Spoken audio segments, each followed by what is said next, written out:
Alamin po natin ang magiging lagay ng panahon at kung hanggang kailan ang malalakas na ulan. Makakasama natin ang weather presenter ng GMA Integrated News Weather Center na si Amor La Rosa. Amor.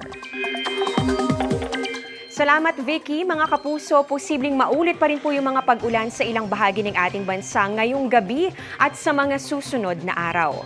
Nakamonitor pa rin po ang Pag-asa sa sama ng panahon sa paligid po ng ating bansa. So unahin po natin yung dating bagyong Bising o yung may international name na Danas. Bahagya po ang bumababa yung pagkilos po niyan pa east-southeast po ito sa bilis na 10 kilometers per hour. Bagamat medyo malapit na po ulit dito sa bahagi po ng Taiwan, ay naman po sa Pag-asa ay mababa naman po yung tsansa na pumasok ulit yan dito sa ating Philippine Area of Responsibility. Yun namang low pressure area o LPA sa silangan po ng PAR, mas mababa na po ang tsansa ngayon na ma-develop bilang isang bagyo. Huli po yung namataan, 1,655 kilometers east-northeast ng Basco, Batanes. Paliwanag po ng Pag-asa, bahagya pong naiimpluwensyahan ng mga weather disturbance yung hanging habagat o yung southwest monsoon, kaya po patuloy rin po yung epekto niyan dito sa Pilipinas. Mga kapuso, yung habagat po ay binubuo ng hangin galing po dito sa may southwest o timog kanluran at warm and moist po yung katangian nito.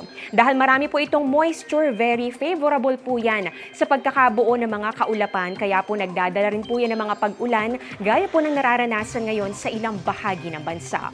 Bukod po dyan, patuloy rin po minomonitor yung kumpol ng mga ulap o cloud cluster. Dito po yan sa silangan ng Taiwan na posible ring mabuo bilang bagong LPA ayon po sa Pag-asa.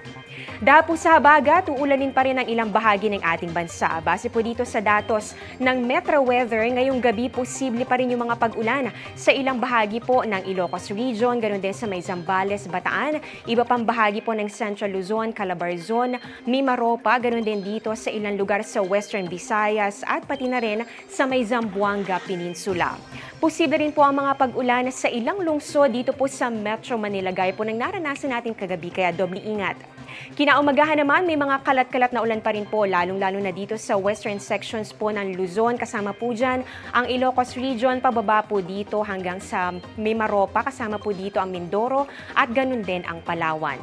Halos buong Luzon na po ang uulanin bukas ng hapon. May mga malalakas sa pag-ulan dito po yan sa may Cagayan Valley, pati na rin sa Ilocos Region, ilang lugar dito sa may Central Luzon, Mimaropa at meron na rin po mga pag-ulan sa ilang bahagi naman ng Bicol Region at Calabarzon.